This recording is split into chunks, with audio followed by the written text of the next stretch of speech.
नमस्कार, मैं हूं आपके साथ मयंक। देखिए, एक बड़ी खबर इस वक्त आ रही है। अमेरिका के कई सारे प्लेन्स ने उड़ान भरी है और ये प्लेन पहुंच रहे हैं डिएगो गार्सिया, हिंद महासागर में अमेरिका का वो नेवी बेस जहां से किया जा सकता है ईरान पर हमला। देखिए, ये एक ऐसी खबर है जिस पर पूरे जितने डिफेंस एक्सपर्ट्स हैं उनकी नज़र है, जिस पर ईरान की नज़र है और जिस पर चीन की खास तौर पर नज़र है। देखिए, ऐसी खबरें आ रही हैं कि अमेरिकन प्लेन्स जिसमें C-17A ग्लोबमास्टर 3 जो है वो शामिल है, उनके नंबर्स भी सामने आए हैं कि करीब 10 प्लेन ऐसे हैं जिन्होंने उड़ान भरी है और इसमें से 6 या 7 प्लेन डिएगो गार्सिया की तरफ गए हैं। डिएगो गार्सिया हिंद महासागर में एक वो बेस है, नेवी बेस है अमेरिका का, जहाँ पे बड़ी संख्या में फाइटर जेट्स हैं और यहाँ पे B-2 बॉम्बर्स भी रखे जाते हैं। जब पिछली बार जंग की बात हो रही थी कि ईरान पर जब हमले हुए थे, 12 दिन की जंग हुई थी, तब भी B-2 बॉम्बर्स डिएगो गार्सिया में पहुंचे थे। और अब बताया जा रहा है कि C-17 ग्लोब मास्टर जो अमेरिकी प्लेन्स हैं वो यहाँ पर पहुंचे हुए हैं। अब देखिए, ये जो ग्लोब मास्टर्स है अमेरिका के, इसमें काफ़ी सारे जो है सैनिक ले जाए जा सकते हैं, हथियार ले जाए जा सकते हैं, लॉजिस्टिक्स सामान जो है, मिसाइल्स जो हैं वो ले जाई जा सकती है। और बताया जा रहा है ये सब के सब डिएगो गार्सिया पहुंचना शुरू हो गई हैं। अब सबसे बड़ा सवाल जो ये माना जा रहा है कि ईरान पर हमला अगर B-2 बॉम्बर्स से होता है पिछली बार की तरह, तो क्या डिएगो गार्सिया से फ्लाई करेंगे B-2 बॉम्बर्स? देखिए, ये बड़ी खबर है। ये समझना पड़ेगा कि ईरान पर अगर हमला होता है तो किस जगह से हो सकता है। पहली बात तो ये साफ समझिए, अगर ईरान पर हमला होता है F-35 जेट से, F-16 से, तो ये जेट्स दो जगह से उड़ान भर सकते हैं। एक तो अमेरिकन बेसिस से, जैसे कि जॉर्डन में मैंने आपको कल बताया था, बड़ा मूवमेंट हो रहा है जॉर्डन में, जो है अमेरिकन प्लेन्स आ रहे हैं काफ़ी संख्या में। वहाँ से हो सकता है, कुवैत से हो सकता है, सीरिया से हो सकता है। इराक तो खाली कर दिया, अल उदैद से भी नहीं होगा। सऊदी से भी मुश्किल है, क्योंकि उनको डर है कि ईरान पर मिसाइलें बरसा देगा। लेकिन कुवैत, जॉर्डन, ये वो इलाके हैं, सीरिया, जहाँ से F-16 या F-35 फ्लाई कर सकते हैं। एयरक्राफ्ट कैरियर जब पहुंच जाएगा मेडिटेरियन सी में, तो उससे अब्राहम लिंकन से 90 उसमें F-35 जेट्स हैं, वहां से फ्लाई करके हमला हो सकता है। और जो तीसरा और सबसे बड़ा ऑप्शन है, जिसकी ऐसी आशंका जताई जा रही है कि अमेरिका इस्तेमाल करेगा, तो वो डिएगो गार्सिया का बेस होगा। अब देखिए, डिएगो गार्सिया से ईरान का डिस्टेंस है करीब 3800 से 4000 किलोमीटर। यानी आप अगर डिस्टेंस माने ईरान से डिएगो गार्सिया का, तो वो करीब 4000 किलोमीटर है। जो B-2 बॉम्बर्स हैं ये फ्लाई करते हैं करीब 1000 किलोमीटर प्रति घंटा की रफ्तार से। यानी अगर डिएगो गार्सिया से B-2 बॉम्बर्स फ्लाई करते हैं तो उन्हें ईरान जाने में करीब 2.5 से 3 घंटा लगेगा, करीब 2.5 से 3 घंटा लगेगा। अब ये वो टाइम है जिसके बीच में ईरान को अपनी रक्षा का इंतज़ाम करना पड़ेगा। अब देखिए, ये कहा जा रहा है, ऐसी जानकारियाँ मिल रही हैं, ईरान और चीन ने मिलकर बड़ी तैयारी कर ली है डिएगो गार्सिया को उड़ाने की, अमेरिका के इस नेवी बेस को उड़ाने की। या आपने जो मिसाइल टेस्ट देखा, ICBM का टेस्ट हुआ आनन फानन में, फटाफट जो टेस्ट हुआ, इसकी किसी को उम्मीद नहीं थी कि ईरान इतनी जल्दी जो है वो ICBM का टेस्ट फिर से कर डालेगा, और वो भी इस अंदाज में कि वो जो है कजाकिस्तान क्रॉस किया, रशिया क्रॉस किया और साइबेरिया में बिल्कुल पिन पॉइंट ठिकाने पर गिरी है वो ICBM। और 7000 किलोमीटर का डिस्टेंस तय किया है, करीब 6 से 7। कितना डिस्टेंस तय किया है? 6 से 7000 किलोमीटर का। ईरान से डिएगो गार्सिया का डिस्टेंस कितना है? 4000 किलोमीटर। समझे बात आप? 7000 किलोमीटर ICBM गई है, जा सकती 10,000 किलोमीटर है, यानी जा तो अमेरिका तक सकती है। अगर तेहरान से छोड़ दिया ICBM तो चली तो अमेरिका तक चली जाएगी वो। लेकिन इस बार जो टेस्ट हुआ वो 7000 किलोमीटर का हुआ। डिएगो गार्सिया और ईरान की दूरी कितनी है? 4000 किलोमीटर है। अब ये सबकी नज़रें इस बात पर टिकी हुई है कि क्या B-2 बॉम्बर्स पहुंचते हैं डिएगो गार्सिया।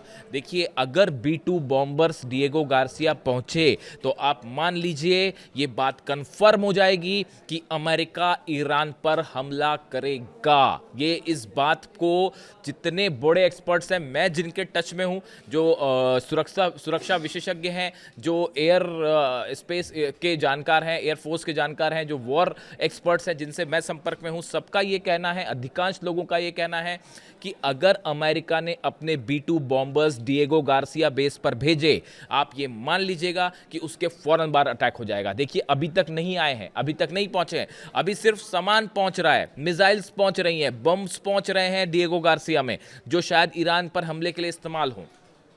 ये बात ईरान भी समझ रहा अच्छे से। ये जो मिसाइल टेस्ट हुआ ये क्यों हुआ इतनी तेजी से, ये अमेरिका पर तो हमला हो ही सकता है, वो 10,000 किलोमीटर है बात, लेकिन उससे ज़्यादा अहम इंपॉर्टेंट चीज़ है खुद को सेव करने के लिए डिएगो गार्सिया बेस। देखिए यहाँ पे जो है ये वेस्ट वर्जीनिया, इनकी यूएसएस जो परमाणु पनडुब्बी है अमेरिका की, वो भी है यहाँ पे। बड़ी संख्या में डिएगो गार्सिया में हथियार हैं अमेरिका के, इसमें कोई शक नहीं है।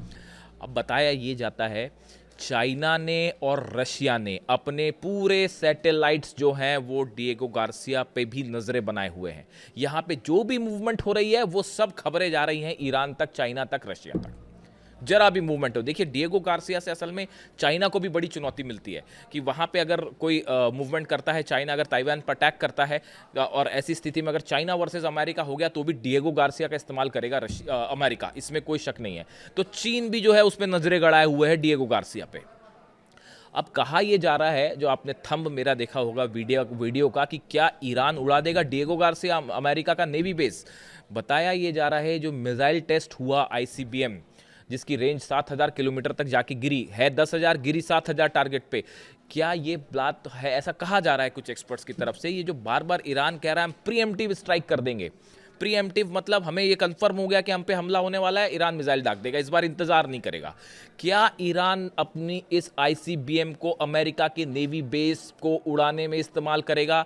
देखिए कहा यह जाता है B-2 बॉम्बर्स की अगर बात करें, B-2 बॉम्बर्स एक ऐसा प्लेन है, ऐसा जेट है कि जो एक बार टेक ऑफ कर गया तो आसमान में उसको गिराना बड़ा मुश्किल है। देखिए उड़ता धीरे है, 1000 किलोमीटर की रफ्तार है उसकी प्रति घंटे की, ज़्यादा तेज रफ्तार नहीं है, लेकिन उसको राडार में पकड़ना इम्पॉसिबल है, बहुत मुश्किल है। मतलब हालांकि कुछ ऐसे दावे होते हैं कि चाइना और रशिया के कुछ सैटेलाइट उसको पकड़ लेते हैं, ऐसा कहा जाता है, लेकिन फिर भी बहुत मुश्किल है। यानी अगर एक बार B-2 ने बॉम्ब्स लोड करके उसने टेक ऑफ कर लिया तो रास्ते में उसको रोकना या मिसाइल से गिराना, भाई मिसाइल से आप तब गिराओगे ना जब राडार पर लोकेट करोगे, वही बहुत मुश्किल हो जाएगा। यानी B-2 बॉम्बर्स ने एक बार उड़ान भरी, यानी वो फिर अपने टारगेट तक जाएगा ज़रूर, उसको रोकना बड़ा मुश्किल है। इसलिए ऑप्शन क्या है, इसके पहले कि B-2 बॉम्बर्स उड़ान भरे, आप स्ट्राइक कर दीजिए डिएगो गार्सिया पे, और उड़ने के पहले ही उस एयरबेस को तबाह कर दीजिए।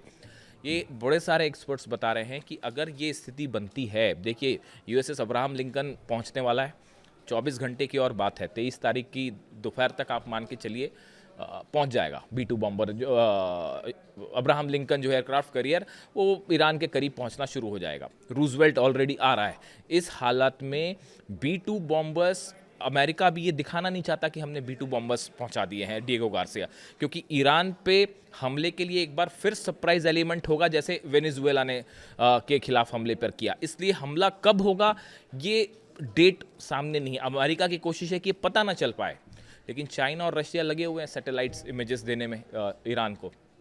अब ये बताया जाता है कि ये ईरान की रणनीति, चाइना की रणनीति का बड़ा हिस्सा हो सकता है कि जैसे ही ये बात कंफर्म हो जाए कि भाई वहाँ मूवमेंट है, B-2 बॉम्बर्स आ गए हैं और किसी तरह का हमला हो सकता है, उसके पहले ही टेक ऑफ करें B-2 बॉम्बर्स। उसके पहले ही क्या ईरान अपनी नए आईसीबीएम से डिएगो गार्सिया को, अमेरिका की इस नेवी बेस को उड़ा देगा। ये सिर्फ एकमात्र तरीका होगा B-2 बॉम्बर्स का रोकने का, और ये बहुत बड़ा सेटबैक होगा अमेरिका के लिए। देखिए जो मिसाइल गिरी, अभी बताया जा रहा है जो टेस्ट हुआ आईसीबीएम का, उसने बड़ा एक्यूरेट डेड पॉइंट जो डिसाइडेड था उसको डिस्ट्रॉय किया, यानी बिल्कुल सटीकता के साथ गिरी है। ईरान की मिसाइल्स की खास बात यह है, आप देख लीजिए फतेह 2 हो, खुर्रमशहर हो, सेजिल हो, ये सब जितनी मिसाइल्स थी जो 12 दिन की जंग में इस्तेमाल हुई, ये सब के सब बड़े टारगेटेड निशाने पे गिरी हैं। और MRV टेक्नोलॉजी भी थी इसमें कि एक वॉरहेड के साथ कई वॉरहेड्स निकल के कई मल्टीपल निशाने हो सकते। ऐसे में डिएगो गार्सिया पर क्या ईरान का हमला तय माना जा रहा है? देखिए अमेरिका इस समय अपने बेसिस को सिक्योर करने में भी जुटा हुआ है, सब जगह मिसाइल डिफेंस सिस्टम लगाए जा रहे हैं, इजराइल मिसाइल डिफेंस सिस्टम लगाए जा रहे हैं। मिडिल ईस्ट में जो बड़े देश थे वहाँ से अपने सैनिक हटा लिए गए कि भाई हम उन पर हमला नहीं होने देंगे, कि सऊदी ये दिखाना चाहता है कि भाई हमने कोई मदद नहीं की अमेरिका की, कतर भी यही दिखाना चाहता है, UAE भी दिखाना चाहता है। तो देखिए ये ऐसा है, इस हालात में जो हमले B-2 बॉम्बर्स से होंगे उसकी एक बड़ा उसका ठिकाना डिएगो गार्सिया होगा। इसलिए जो जितने डिफेंस एक्सपर्ट्स हैं जो ईरान पे इस बात पे नज़रें बनाए हुए हैं कि कब हमला होगा। वो सब ये जानना चाहते हैं कि डिएगो गार्सिया में B2 बॉम्बर्स कब पहुंचेंगे। आप भी नज़र रखिए, जिस दिन ये खबर आई कि डिएगो गार्सिया में B2 बॉम्बर्स पहुंचे हैं, उसको आप ग्रीन सिग्नल मान लीजिएगा कि बस अब ये हमले की तैयारी पूरी है और इंतज़ार शायद एयरक्राफ्ट कैरियर का। इसी बीच अमेरिका चीन की बड़ी प्लानिंग, चाइना ने अपने सैटेलाइट्स दे रखे हैं इस्तेमाल के लिए, ईरान को पूरी मदद हो रही है, रशिया भी मदद कर रहा है। और ऐसे में क्या मिसाइल्स के जरिए खास तौर पर जो ICBM नया टेस्ट हुआ है, देखिए हालांकि खुर्रमशहर 4 भी माना जाता है कि उसका जो एडवांस्ड वर्जन है जो कि अभी टेस्ट नहीं हुआ है, मतलब उसको दिखाया नहीं गया, उसकी भी रेंज बताया जाता है कि 4 से 5000 किलोमीटर्स तक है। यानी अगर चाहें तो वो भी पहुंचाई जा सकती है वहाँ तक, डिएगो गार्सिया तक। तो ऐसी सूरत में क्या ईरान नेवी बेस को अटैक करेगा, और अगर अटैक करता है तो बिना डिफेंस सिस्टम के ये मिसाइल्स को रोकना अमेरिका के लिए टेढ़ी खीर होगी। इसीलिए कहा जा रहा है कि ईरान हो सकता है कि B2 बम्बर्स पहुंचे और वो टेक ऑफ करें, उसके पहले ही ईरान चीन के साथ मिलकर ये बड़े नेवी बेस पर बड़ा अटैक कर सकता है। इससे जुड़ा जो भी अपडेट होगा आप तक पहुंचाएंगे। वीडियो कैसा लगा ज़रूर कमेंट करें, आपकी हर कमेंट्स में पढ़ता हूं। बताएं आपकी क्या राय है। Thank you so much.